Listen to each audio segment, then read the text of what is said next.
여러분 안녕하세요. 섹션 15 마치고 나서 조금 휴식을 좀 가지셨습니까? 조금 이제 기지개도 좀 피시고 그 다음에 섹션 16에 대해서 다시 이제 시작하도록 하겠습니다. 비록 이제 즉석에서 여러분들 뵙지는 못했지만 그래도 두 번째 하니까 다시 많이 친해진 것 같습니다. 그래서 섹션 15에서는 생물학적 동등성 바이오 이퀴벌런시에서 소비자나 환자가 최종 복용 시점에서 생물학적 동등성을 이제 인정받기 위해서 아니면 효력을 반영하기 위해서 1차 포장재를 갖다가 왜 중요한지에 대해서 설명을 드렸고, 그 다음에 대표적인 약품의 유효기간이 얼마나 중요한 건가, 그 다음에 에콰도르에서 제네릭 제품을 갖다가 개발하시거나 생산 판매하실 때 오리지널 약하고 어떻게 이거를 갖다가 같이 맞춰야 되는지, 1차 포장재에 대해서 맞춰야 되는지 그에 대해서 설명을 드렸습니다. 그 다음에 이번 섹션에 대해서는 예를 들어서 뭐 미국이라든지 유럽이라든지 중국 이제 가이드라인을 갖고 있는 국가에서 그럼 1차 포장재를 갖다가 어떻게 가이드라인을 갖다가 허가 시스템을 갖고 있는가에 대해서 말씀드리고, 그 다음에 이런 것이 최종적으로 섹션 16이 끝났을 때 섹션 15하고 섹션 16이 어떻게 환자한테 유효기간을 갖다가 보증하면서 바이오 이퀴벌런시를 갖다가 발휘하는 데까지에 대해서 마무리를 짓도록 하겠습니다.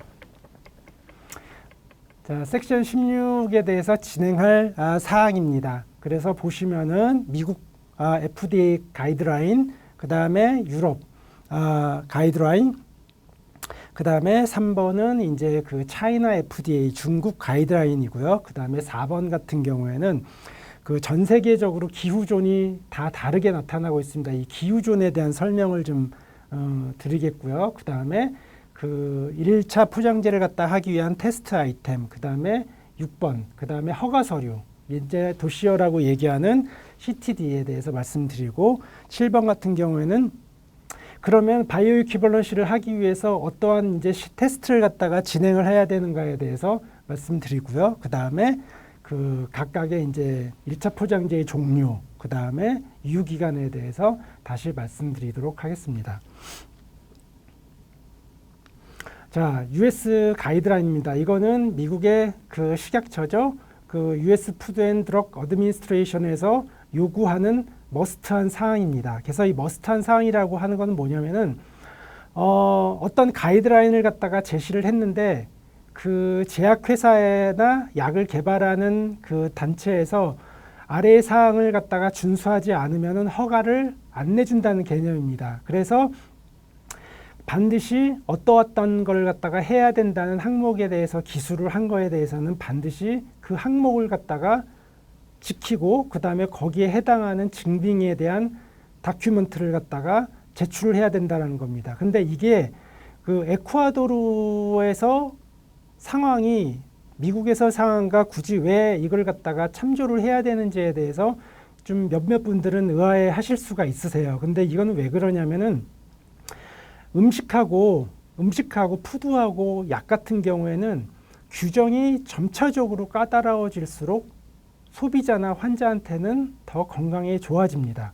예를 들어서 식중독에 대한 어떤 가이드라인이라든지 아니면 약품에 대한 가이드라인이 점점 더 까다로워질수록 그 다음에 소비자나 환자의 건강은 더 좋아지는 것으로 개선이 되고 있습니다. 그래서 일부 국가에서 어떠한 가이드라인을 갖다가 선정하고 나서 점차적으로 개발을 할 때 더 까다롭게 만든다라는 것은 소비자나 환자한테 건강을 갖다가 좀 더 수명 연장에 기여한다는 점이죠. 그래서 가이드라인이 없는 국가, 에콰도르 같은 경우는 제가 가이드라인이 있는지 없는지를 잘 모르겠습니다. 근데 일부 많은 국가에 대해서는 가이드라인이 없는데 가이드라인이 없을 경우에는 마음대로 해도 된다라는 의미죠. 그러니까는 뭐 식품에 대한 제조자라든지 아니면 약품에 대한 제약회사에서 가이드라인이 없을 경우에는 내 맘대로 한다라는 그런 개념이 있기 때문에 그러한 것들을 갖다가 규제를 하기 위해서 필요한 것이기 때문에 향후에 에콰도르에서 그러한 가이드라인을 갖다가 만드신다거나 아니면 지금 가이드라인이 있을 때 그걸 갖다가 좀 더 개정한다라고 했을 때 다른 나라의 예를 참조하시면은 이게 이러한 이유로 좀 더 엄격하게 돼서 소비자나 환자한테 좀 더 유리하다라는 걸 갖다가 어떤 방향에 대해서 아실 수가 있으십니다. 그래서 그러한 거에 대해서 소개를 드리고자 합니다. 여기서 보시면은 이 제목에서 보시면은요.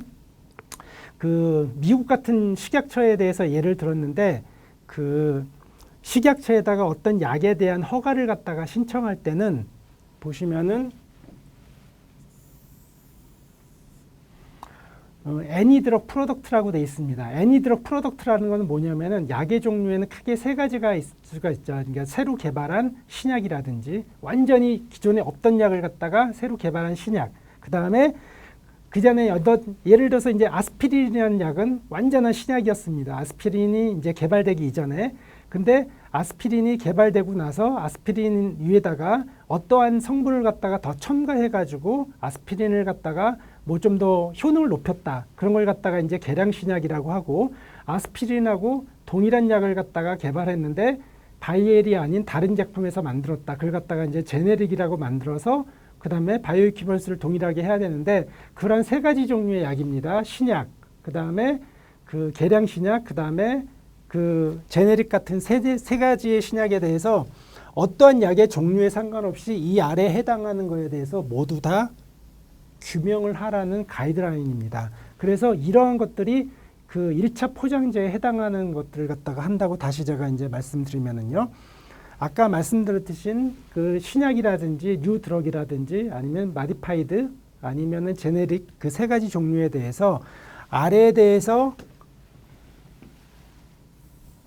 상황에 대해서 이런 정보를 갖다가 전부 다 기술해서 증빙해서 제출을 해야지 허가를 내준다라는 의미입니다. 그래서 이 항목이 어떤 걸 갖다가 뜻하는지에 대해서 설명을 드리도록 하겠습니다. 첫 번째 디스크립션입니다. 이 디스크립션이라고 하는 거는 뭐냐면은 예를 들어서 1차 포장재를 갖다가 했을 때 내가 플라스틱 바트를 썼느냐 혹은 유리 글라스 바트를 썼느냐 아니면은 유리 바이아를 썼는지 아니면은 프리필드 실린지를 썼는지에 대해서 그냥 한 줄로 기술을 하면 됩니다. 그냥 한 줄로 쓰시면 됩니다. 이 약품에 대한 프라이머리 컴포넌트는 글라스 바이알이다. 아니면은 HDP 바틀이다라고 그냥 기술만 하면 됩니다. 요거는 아주 간단하게 그러면은 이제 쉽게 설명드리면 이런 거죠. 이제 어떤 사람이 옷을 입었을 때 이 사람이 드레스를 입었느냐, 양복을 입었느냐, 아니면은 뭐 블루진을 입었느냐 간단하게 설명을 하라는 얘기죠. 그래서 그 대표적인 걸 갖다가 디스크립션을 해주면 되고요. 그 다음에 여기서 가장 중요한 부분이 이제 이러한 카테고리입니다. 이러한 카테고리 있어서 여기서 보시면은 수이터빌러티라는 단어가 나옵니다. 이 수이터빌러티라는 단어가 굉장히 좀 생소하게 느껴지실 거예요. 이 수이터빌러티라는 단어에 대해서 먼저 이해를 하시면은 그 다음에 개념이 좀 더 아주 쉽게 설명이 되고 있습니다. 그래서 수이터빌러티에 대해서 말씀을 드리면은요. 수이터빌러티라는 뜻은 뭐냐면은 두 가지의 뜻입니다. 여기다가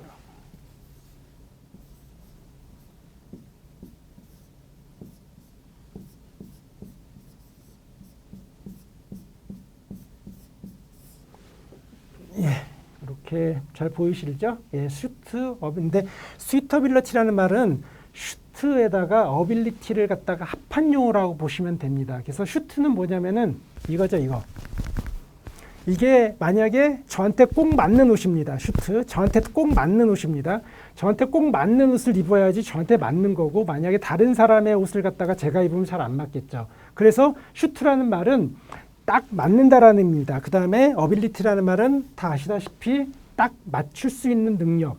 그래서 약을 갖다가 포장을 할 때 예를 들어서 아까 이제 섹션 15에서 말씀드렸다시피 뭐 병포장이 있을 수도 있고 아니면은 예를 들어서 블리스터 패키지가 있을 수도 있고 여러 가지 프리필드 실린지가 있는데 이 약을 갖다가 포장을 할 때 얼마나 꼭 맞게 포장을 했느냐를 갖다가 문서로 증빙을 하고 실험 결과를 갖다가 기술하라는 의미입니다. 그래서 얼마나 이게 딱 맞느냐를 갖다가 할 때 이 프로텍션 부분이 나오고요. 그 다음에 세이프티, 그 다음에 컴패터빌리티, 퍼포먼스, 그 다음에 QC, 스테빌리티라는 것들이 하나하나의 항목으로 나오고 있습니다. 그래서 이 하나하나의 항목에 대해서 이제 말씀드리면은요.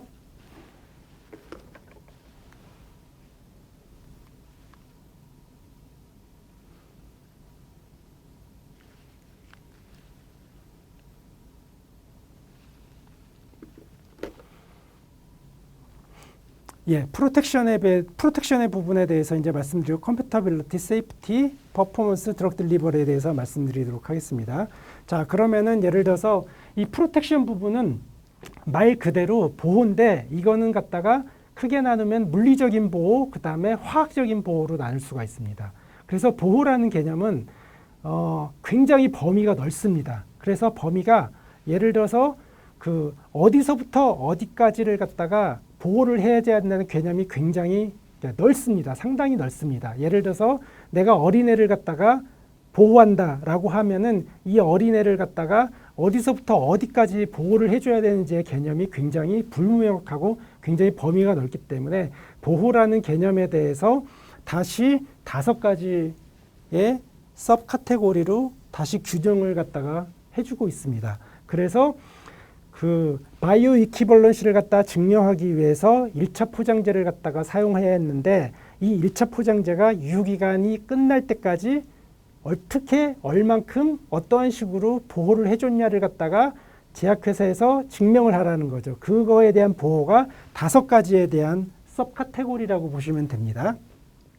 그럼 고전에 앞서서 여기에 컴패터빌리티라는 단어가 나오는데 이거는 뭐냐면은 그 예를 들어서 이제 제가 옷을 입었어요. 제가 옷을 입었는데 피부에 막 피부 알러지가 있는 거예요. 스킨 트러블이라고 하거나 알러지 반응이 일어났을 때, 피부에 알러지 반응이 일어났을 때, 그러면 그게 저하고 제 옷하고 맞지를 않는 경우죠. 그래서 예를 들어서 어떠한 1차 포장재로 약을 갖다가 포장을 했는데 그 약하고 포장재가 어떠한 반응이 일어나는 겁니다. 반응이 일어나면은 이상한 물질이 우리가 알지 못한 이상한 물질이 일어나 가지고 나중에 어떠한 부작용이 생길 수가 있기 때문에 이 컴패터빌리티라는 말은 뭐냐면은 약품의 내용물하고 그 다음에 포장재가 너네들 둘은 아무것도 하지 말아야 된다는 걸 갖다 증명해야 된다는 거죠. 그러니까 1차 포장재에서 어떠한 물질도 나오지 말아야 된다는 걸 갖다 증명하라는 거죠. 그래서 요거에 대한 거는 요거와 그 다음에 세이프티, 아까 섹션 15에서 세이프티 프로파일에 대해서 그 표로 정리를 갖다가 해드렸습니다. 그래서 이 2번하고 3번 같은 경우에는 세이프티 프로파일이 형성이 되어 있는 제품을 사용했을 경우에는 안에 있는 약품의 내용물하고 어떠한 서로 상호작용, 예를 들어서 인터랙션이라든지 아니면 크로스 컨타미네이션이 일어나지 않는다라는 걸 갖다가 증빙하는 하나의 증거가 됩니다. 그래서 거기에 부합되는 제품을 갖다가 사용하셨을 경우에는 2번의 컴패터빌리티하고 3번의 세이프티에 대한 항목은 굳이 걱정을 안 하셔도 됩니다. 그래서 이러한 의미로 세이프티 프로파일에 대한 가이드라인이 설정되었다라고 보시면 됩니다.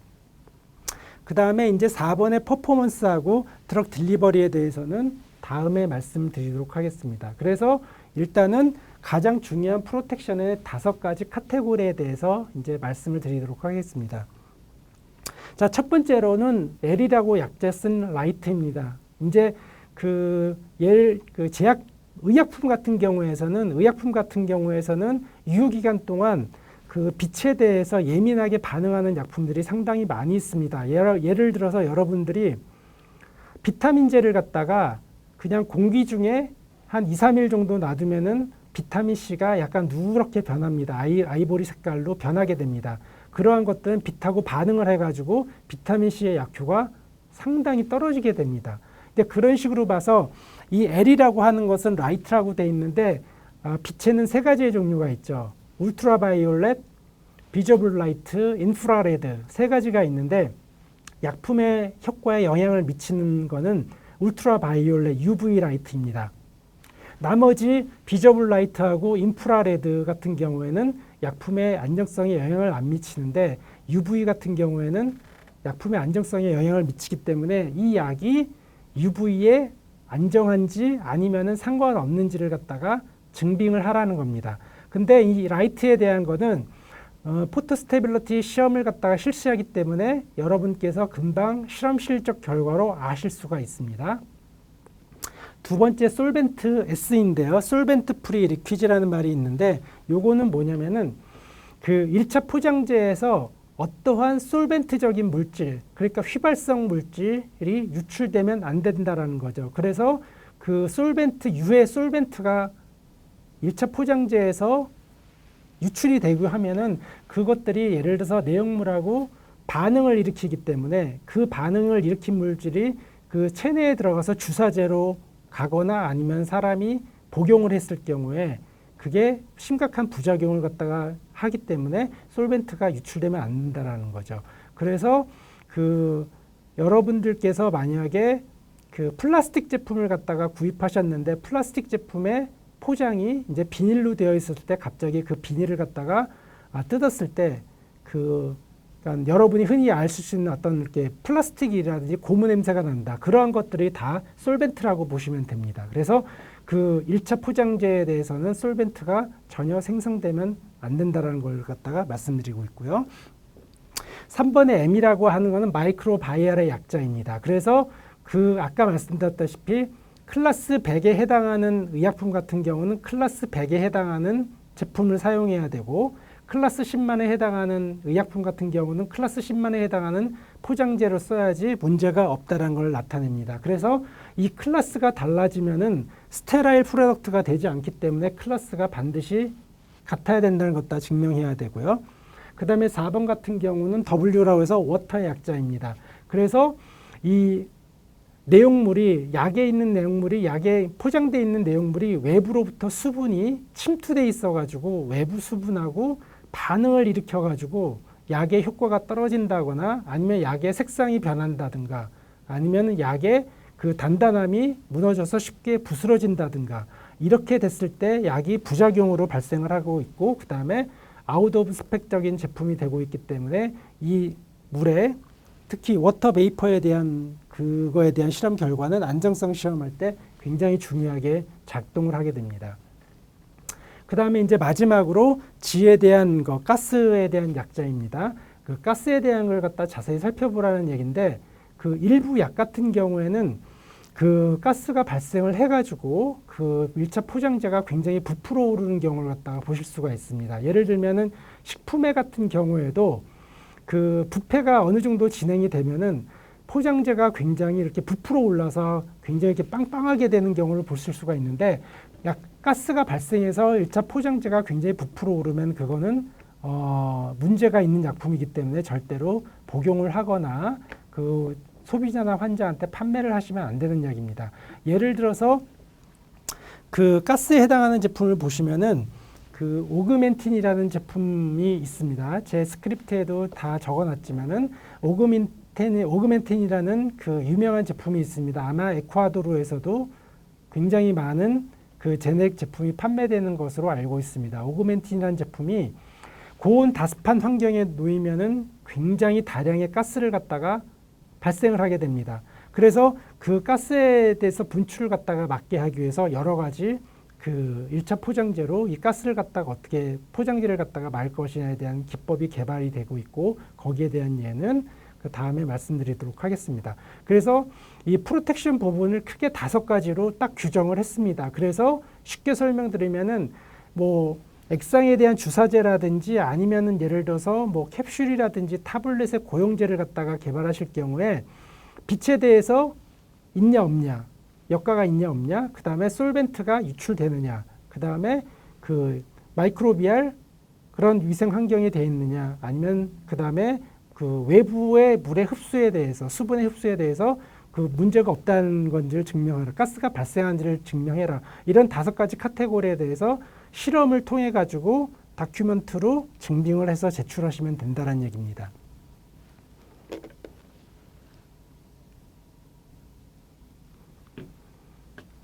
예, 요거는 그 유럽의 가이드라인입니다. 그래서 EMEA죠. 그럼 유로피안 메디신 에이전시 인스펙터의 약자로서 이렇게 약자로 쓰고 있습니다. EMEA 약자를 쓰고 있고요.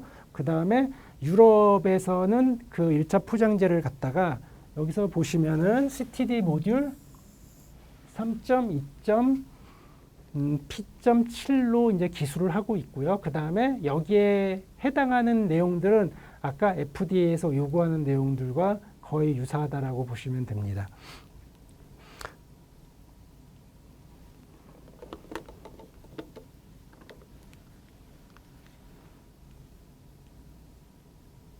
네. 그래서 EU 가이드라인에 대해서 아까 말씀드린 걸 갖다가 요걸 갖다가 목차로 좀 소개를 갖다가 해놓은 내용이고요.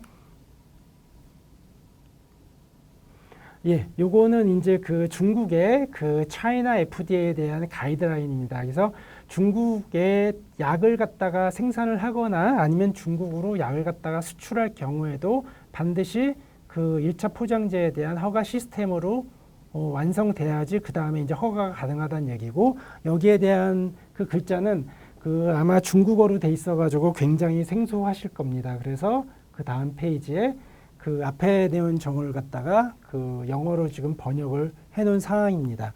그래서 거의 내용은 유사합니다. 그래서 그 FDA에서 요구하는 그런 프로텍션 항목에 대해서 일단 실험을 갖다가 진행을 해서 이제 그 결과를 갖다가 얻어 놓으면은 그 결과로 유럽과 그 다음에 다른 나라 거의 전 세계적인 허가 시스템이 있는 국가에서 거의 공통적으로 사용하실 수가 있습니다. 그래서 이러한 것들에 대해서 그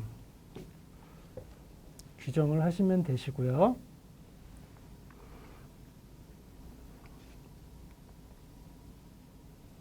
예, 그래서 이제 그러한 어떤 실험들을 통해서 결과가 도출되었을 경우에 CTD 다큐멘테이션이라고 하죠. 그래서 Common Technical Document의 약자인 CTD라는 걸 갖다가 사용하고 있고, 그 여러분들이 만약에 그 에콰도르 식약처에 계신 분들이라고 하면은 왜 CTD가 개발됐는지에 대해서 배경에 대해서 아마 아실 수가 있으실 거예요. 그래서 예전에 CTD라는 말을 사용하지 않았을 경우에는 그냥 일반적으로 도시어라는 단어를 했을 경우에랑 그 다음에 20년 전에 CTD라는 개념으로 새로 바뀌었을 때 보강되어진 어떤 내용에 대해서 그 차이점에 대해서 아마 아실 수가 있으실 거예요. 그래서 그 생물학적 동등성 실험을 할 때 1차 그 생물학적 동등성에 대한 섹션 안에 1차 포장재의 내용이 굉장히 강화된 이유가 뭐냐면, 그 기존의 CTD 이전에서는 그 약을 갖다가 개발할 때 챔버 안에 6개월 정도 가속 챔버만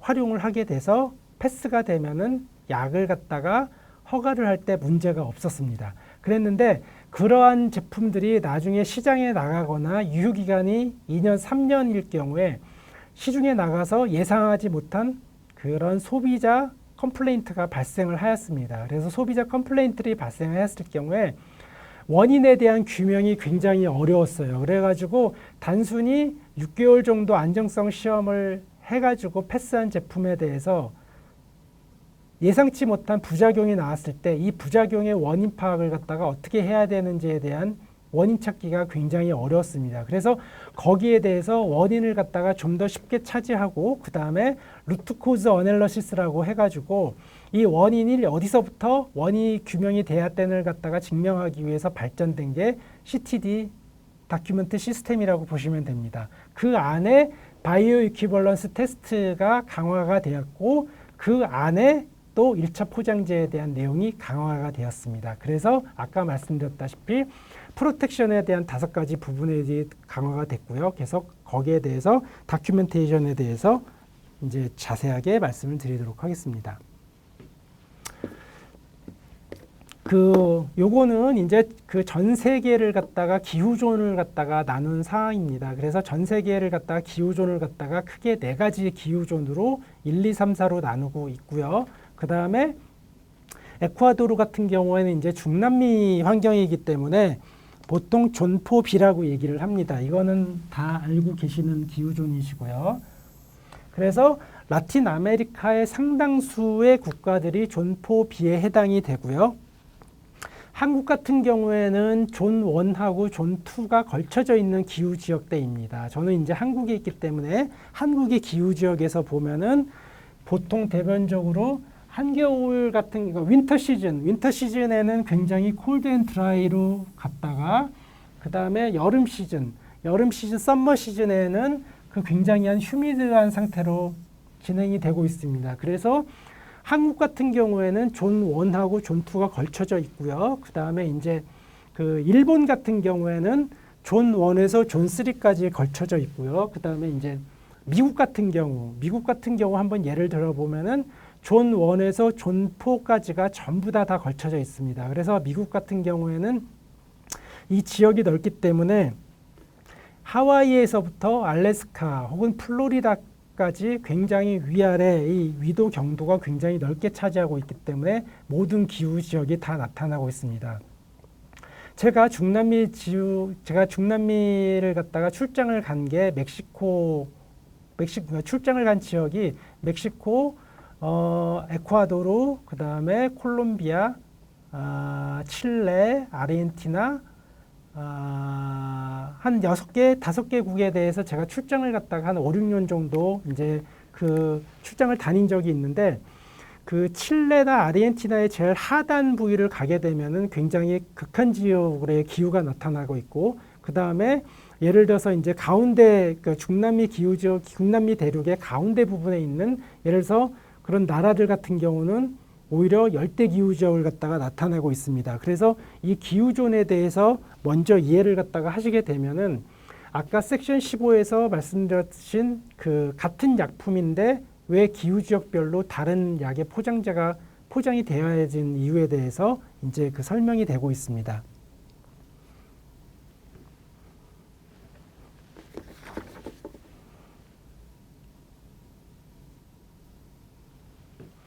예, 그래서 이제 그 CTD 문서를 작성을 하실 때 테스트 아이템에 대해서 이제 말씀드리면은 요거는 아까 말씀드렸다시피 그 1번에 보시면은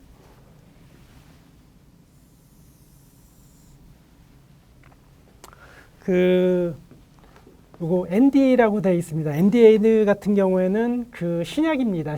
New Drug Application 신약이고요. 그 다음에 ANDA, 제네릭 제품, 그러니까 바이오 이큐벌런시, 생물학적 동등성 시험을 하기 위한 그 필수 항목인 제네릭 제품 개발, 그 다음에 IND 같은 경우는 연구 개발 중인 제품들 말씀드린 거예요. 그러니까 이러한 것의 모든 약품에 대해서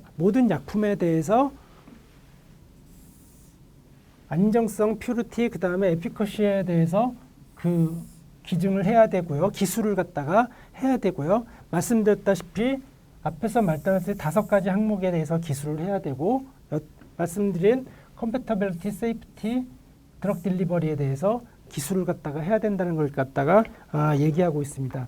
그래서 앞에서 설명드린 이 어떤 프로텍션 부분에 대해서 설명을 갖다가 잘 한번 이제 테스트를 갖다가 진행을 하고선 그 다큐멘트로 증빙을 하게 되면은 그 다음에는 굉장히 다른 예를 들어서 뭐 이렇게 허가 시스템이라든지 국가가 달랐을 때 다른 나라하고 갔을 때 아니면은 무슨 문제가 생겼을 때 원인 규명에 대해서 굉장히 쉽게 원인 규명이 찾을 수가 있습니다. 그래서 이 각각에 대한 예는 이제 말씀드리도록 하겠습니다.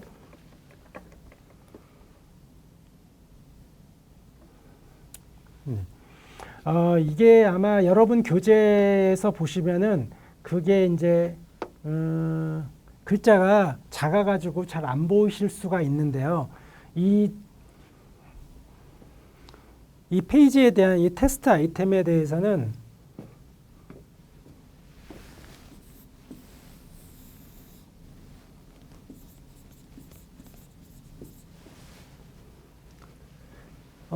섹션 15하고 섹션 16을 통틀어서 이 페이지가 가장 중요한 페이지입니다. 그래서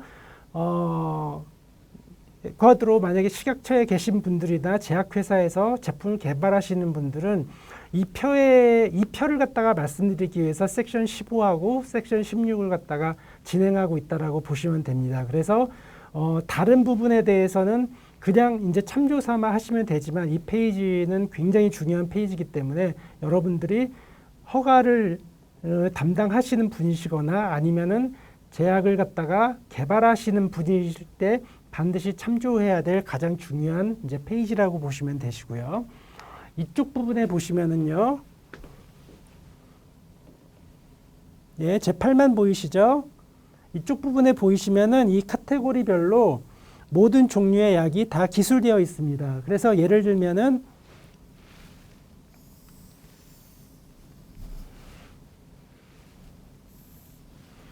여러분 교재의 제일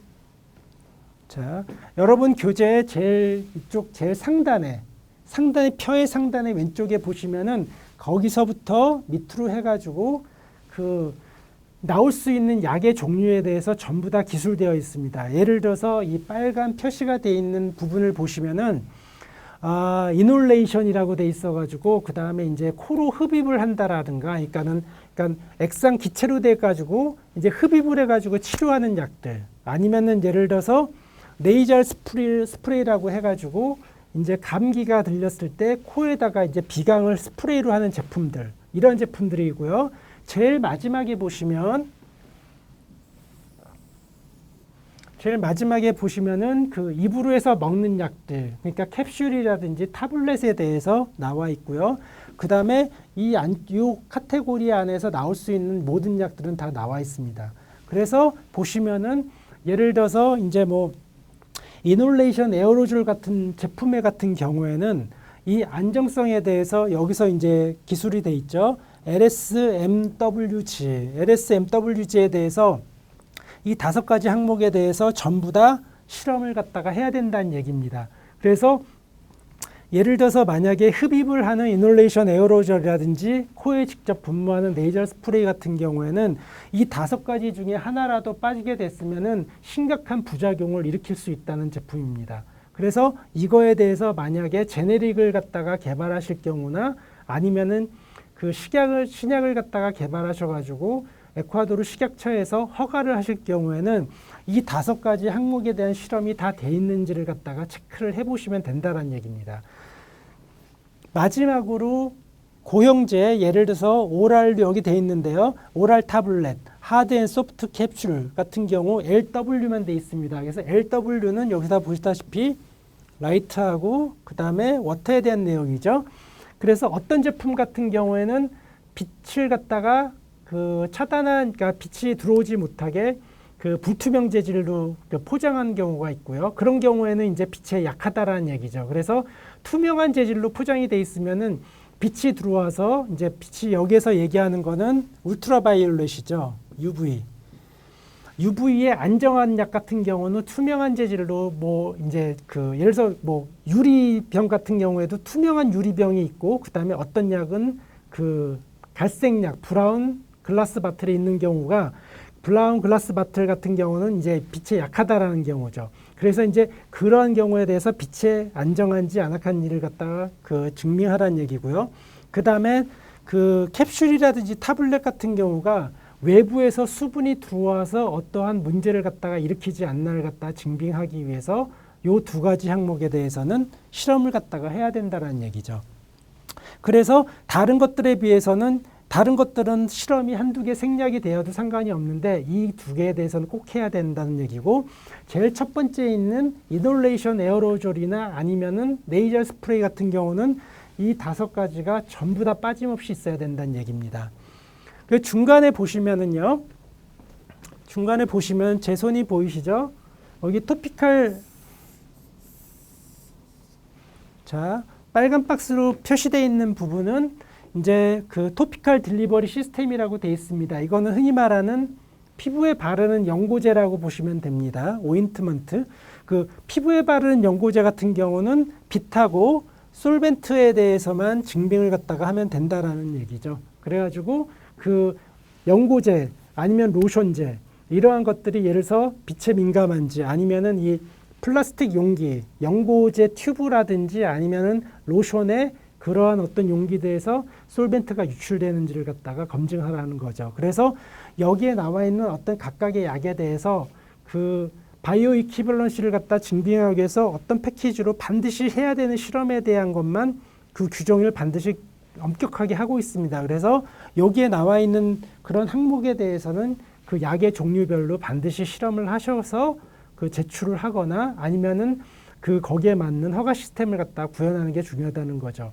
근데 반대로 생각하면은 한국 같은 경우에도 마찬가지입니다. 아니면 에콰도르에서도 동일하게 생각하실 수가 있는데, 그거는 이제 여기에 나와 있는 시스템이나 이런 가이드라인은 그 미국 FDA에서 하는 가이드라인이고, 그 에콰도르는 아직 이런 가이드라인이 없는데 이게 우리하고 무슨 상관이 있겠느냐라고 질문하시는 분들이 많이 있으세요. 근데 그거는 초기에 말씀드렸다시피 다른 나라에서 어떠한 가이드라인을 갖다가 굉장히 뭐냐면은 좀 더 이렇게 안전하고 그 다음에 없던 규정을 갖다가 만들어서 점점 타이트하게 만들었다는 거는 뭐냐면은 그만큼 소비자의 안전하고 환자의 건강을 갖다가 좀 더 보증할 수 있는 시스템으로 점차적으로 시스템이 바뀌어간다는 얘기죠.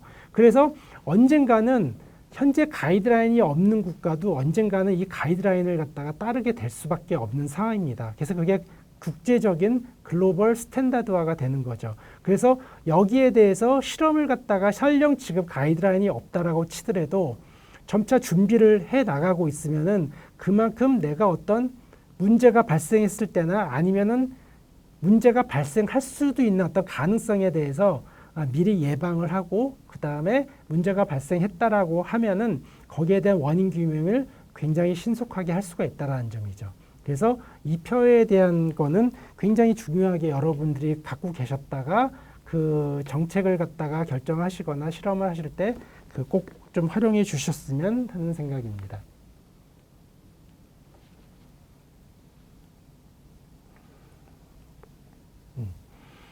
자, 그러면 이제 CTD 섹션에 대해서 그러면은 아까 실험을 갖다가 아까 뭐 어떤 프로텍션 부분 뭐 이런 여러 가지 부분에 대해서 이제 프로텍션의 5가지 부분에 대해서 이제 말씀드렸고요. 그 다음에 거기에 대해서 그러면은 그 막연하게 그러면 그거에 대해서 실험을 어떻게 진행을 해야 되는가에 대한 진행의 방법에 대해서 이 페이지에서 설명드리도록 하겠습니다. 아까 이제 W라는 거에 대해서 이제 워터 베이퍼라고 설명이 돼 있었는데요. 그거에 대해서 요게 이제 W에 해당하는 부분이고요.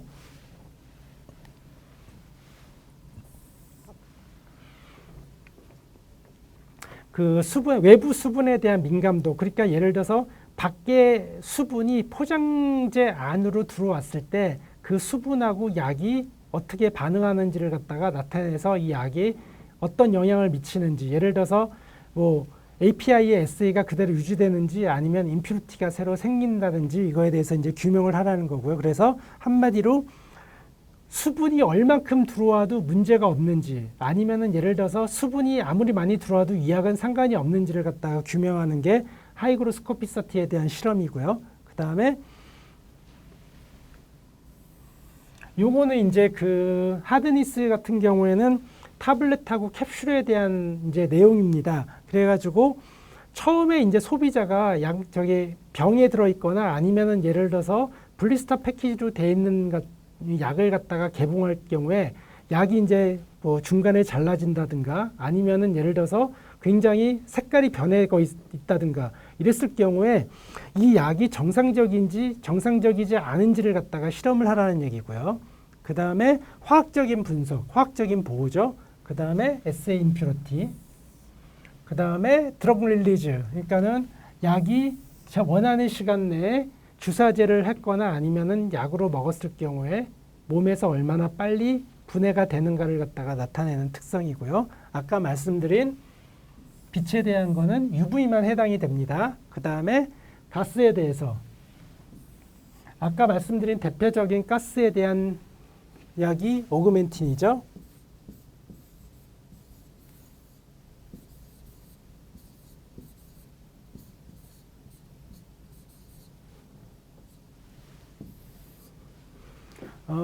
이 약이 에콰도르에 분명히 제네릭이 발매될 거라고 알고 있습니다. 그래서 이 약이 포장법에 대해서 굉장히 한번 자세하게 봐주시면은 이 가스가 발생하는 그 약의 기전에 대해서 좀 더 아실 수가 있습니다. 그래서 이러한 것들에 대해서 그래서 이 밑에 설명을 보시면은 이 여기에 나와 있는 크게 이제 6가지 항목에 대해서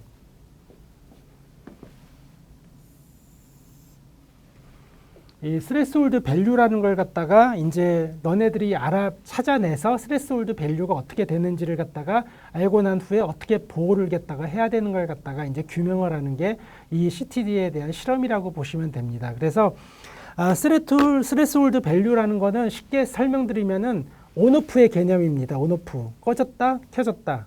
그러니까 예를 들어서 가전제품을 갖다가 설명하면은 일정의 어떤 뭐 볼테이지라든지 아니면 전류가 약했을 경우 그냥 가전제품의 스위치가 꺼지고 그 다음에 그 이상이 되면은 다시 정상 작동하는 가전제품이 켜지는 그런 역할이라고 보시면 됩니다. 그래서 스레스홀드 밸류라고 하는 거는 예를 들어서 어떤 수분의 예를 갖다가 하나를 들어보게 되면은요. 그러니까는 고용제가 예를 들어서 타블렛이라든지 캡슐이 내가 외부의 수분을 갖다가 5%를 갖다가 흡수했을 때 이 약은 괜찮았는데 5% 이상 예를 들어서 뭐 5.1%라든지 5.2%가 되니까는 약이 아웃 오브 스펙이 되더라.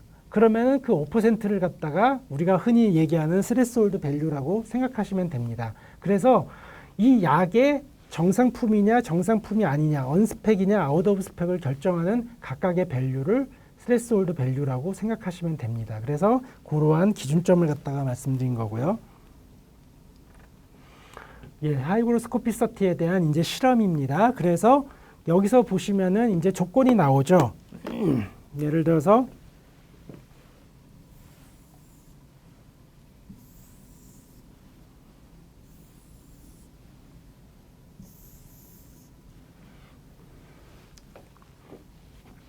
네, 요거는 이제 제약회사에서 실험을 하실 때 각각의 조건에 대해서 이미 익숙한 조건으로 알고 있습니다. 그래서 25도 75% 이거는 일반적으로 리얼타임 컨디션이라고 얘기를 하고 있고요.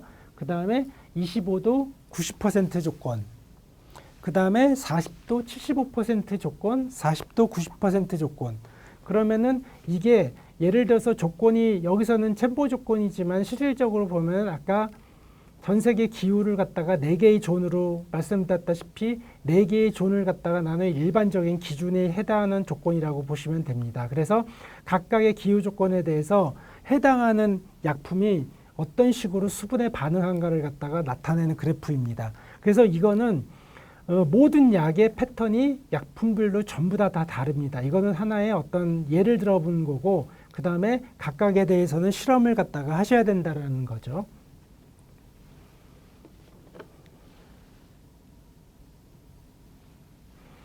예. 그래서 지금 상단에 있는 약 같은 경우에는 지금 새로 생산된 후레쉬 배치라고 보시면 됩니다. 후레쉬 배치고 요게 이제 그 시간이 지남에 따라서 이제 수분을 갖다가 이제 먹게 되면은 수분을 먹게 되면 처음에 정상적인 제품이 이런 식으로 색상이 변하고 그 다음에 굉장히 소프트해지는 그런 역할을 갖다가 이런 사진을 보실 수가 있습니다. 그래서 외부에 있는 수분을 갖다가 이 약품이 흡수했을 경우에 색깔도 변하고 그 다음에 이렇게 이제 약간 이제 상태가 갖다 변하게 된 걸 갖다가 보실 수가 있습니다. 근데 이 약이 정상적인지 정상적이지 않은지는 분석을 갖다가 해봐야지 알겠지만 예를 들어서 소비자가 이러한 약이라든지 아니면 여기에 해당하는 약을 갖다가 만약에 복용 시점에서 발견했다라고 하면 이게 이제 정상품이라고 생각을 안 하고 있기 때문에 약을 복용을 하지 않는다라는 점이죠. 그렇게 되면은 바이오 이퀴벌런스라는 개념이 아예 없어지는 거죠. 약을 섭취를 안 한다고 하면은. 근데 실질적으로 이러한 상태의 약도 어떤 경우에서는 SA가 정상인 제품들이 많이 있습니다. 그래서 그게 단지 색깔만 변하고 하는 건지 아니면 약효에도 영향을 미치는지는 분석을 갖다가 해봐야 되는지 알겠지만 이제 제품이 외모상으로 이렇게 변했을 경우에는 소비자가 약을 갖다가 안 먹고 거절하기 때문에 이거는 굉장히 안 좋은 예라고 보실 수가 있죠. 그래서 이런 외부의 변화 컬러 체인지라든지 이런 것들이 아니면은 단단함, 알약의 단단함이라든지 아니면 컬러 체인지가 굉장히 중요한 이유가 뭐냐면 소비자가 이 약의 효능하고 상관없고 처음에 상태로 봐서 약을 거절하고 복용을 안 한다는 점이죠. 그래서 그런 점에서 이 처음에 생산된 배치하고 동일한 상태가 끝까지 유지가 돼야 된다는 것 갖다가 말씀드리는 거고요. 그래서 요거는 이제 수분에 대한 역할을 하나의 예이고요.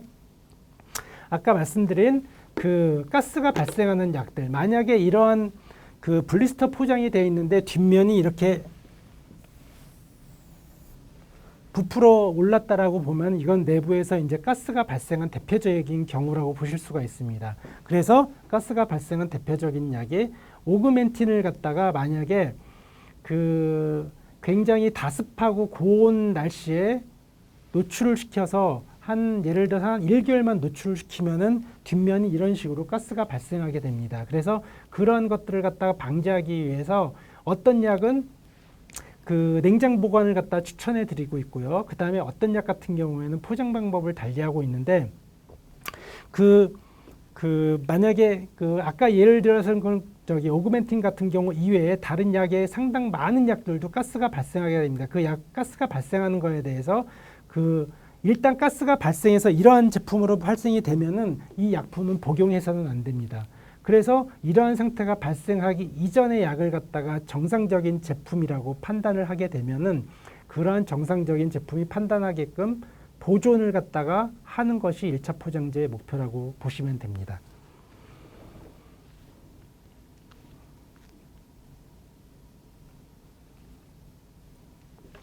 예, 그래서 이제 그 아까 그 네 가지 요 어떤 실험 여기 표에 나와 있는 조건이 잠깐 보시면은 여기에 기술되어 있는 조건이라고 보시면 되는데요. 이 네 가지의 조건이 여기에 이제 요약이 돼 있다라고 보시면 됩니다.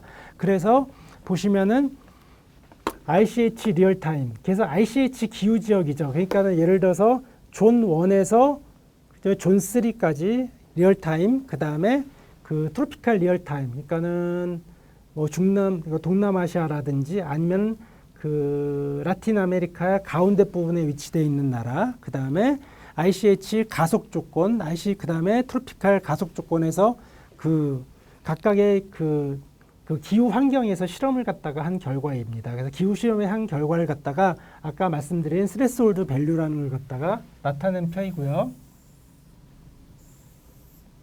이 스레스홀드 밸류라는 걸 갖다가 아까 말씀드렸다시피 이 밸류까지는 문제가 없는 수치를 나타내는 겁니다. 그래서 이 밸류의 수치가 넘어가게 되면 그때부터 이 약은 문제점이 발생해서 아웃 오브 스펙인 제품이 되는 거죠. 그래서 예를 들어서 제일 위에 있는 ICH 리얼타임의 표를 보시면 스레스홀드 밸류가 4.82%라고 되어 있습니다. 요거는 수분의 무게입니다. 요거는 4.82.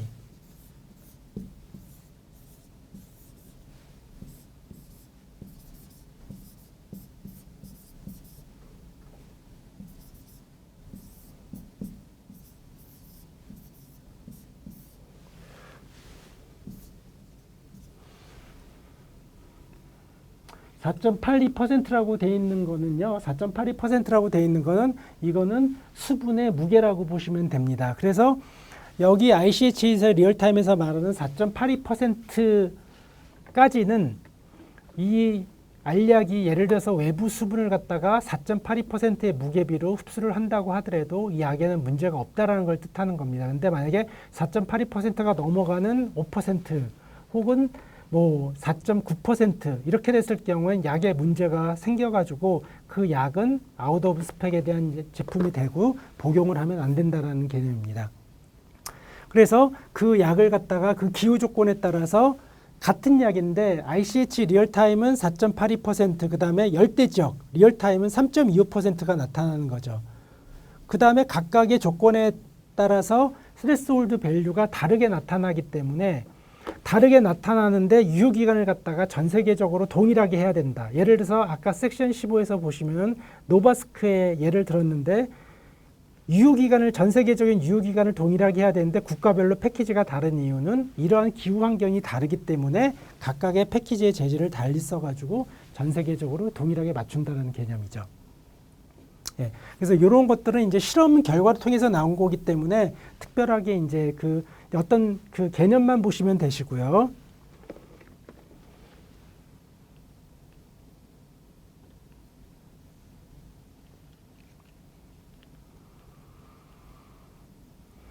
예, 그래서 이제 이런 실험 결과를 바탕으로 해가지고 이제 이건 하나의 이제 어떤 고용제에 대한 얘기입니다. 고용제에 대한 얘기인데 이제 이게 예를 들어서 이제 뭐 그 주사제일 경우에는 이제 어떤 바이알에 대한 얘기가 될 수도 있고, 요거는 이제 여러분의 이해를 쉽게 하기 위해서 어떤 쉽게 이제 보실 수 있는 블리스터 팩에 대한 이제 내용을 갖다가 예를 들었는데요.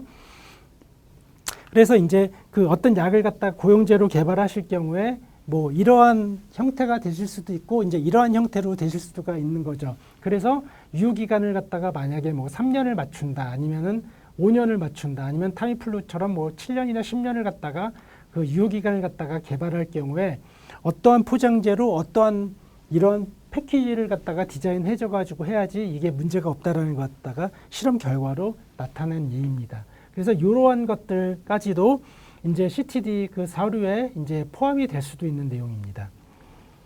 그래서 이거에 대한 거는 이제 뭐 실험 결과에 따라서 자동적으로 나오는 거기 때문에 한번 참조를 하시면 되시고요.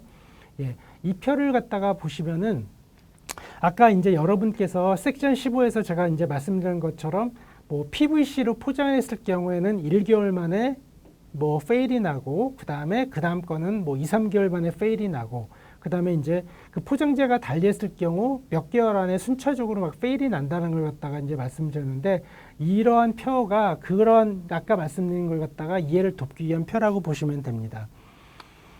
여기서 이제 보시면은 이제 그 용어가 나옵니다. 워터 베이퍼 트랜스미션 레이트라는 용어가 나오는데, 이게 어떤 개념이냐면은 여기 D자는 데이입니다. 데이. 24시간.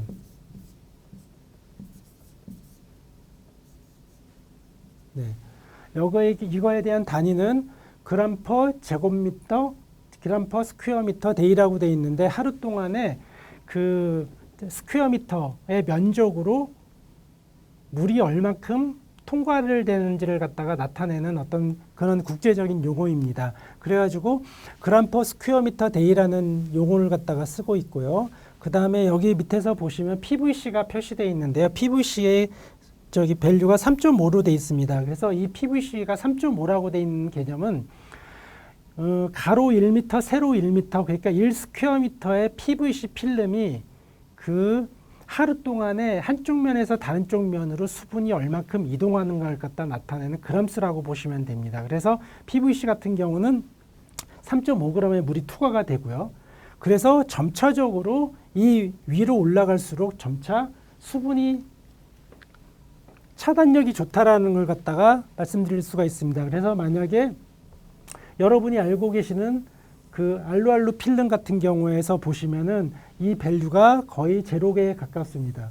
그래서 수분을 갖다가 완벽하게 차단한다는 얘기고요.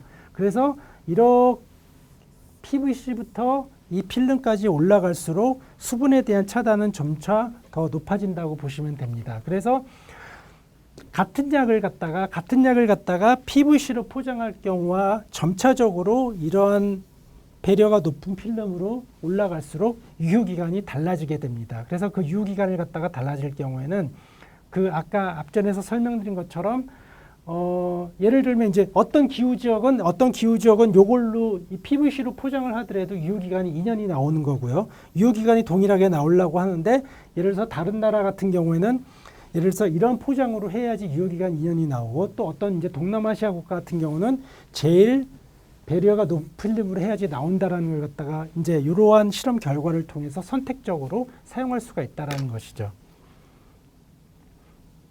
예, 그렇게 해가지고 동일한 약이 유효기간을 갖다가 다르게 하려고 그러면 이제 포장재 변경에 따라서 유효기간이 다르게 나올 수가 있고, 반대로 예를 들어서 전 세계적인 유효기간을 동일하게 하기 위해서는 판매되는 지역별로 포장재가 달라야 된다는 걸 갖다가 나타내고 있습니다. 그래서 이제 섹션 16까지 이제 포장재의 역할과 그 다음에 이제 바이오 이퀴벌런시하고 포장재의 종류, 어떤 역할 상관관계에 대해서, 그 다음에 이제 소비자가 최종적으로 약을 복용하는 시점에서의 바이오 이퀴벌런시를 갖다 보증하기 위해서는 약을 갖다가 끝까지 프로텍션 할 수 있는 1차 포장재를 갖다가 선정을 해야 되고, 그게 어떠한 실험을 통해서 선정이 돼야지만 이제 허가 시스템으로 연결되는 것까지를 갖다가 말씀드렸습니다. 직접적으로 만나 뵙지 못해서 어떤 질문을 갖다가 제가 직접적으로 받을 수는 없지만 여러분들이 질문을 주시면은 제가 서면으로 답변을 갖다가 충분히 드리도록 하고, 그 다음에 이제 제가 출장을 가거나 아니면 여러분들이 한국에 방문하시는 기회가 되시면은 꼭 한번 만나 뵙길 기대하고 있습니다. 여러분 섹션 15와 섹션 16을 경청해 주셔서 대단히 감사드립니다.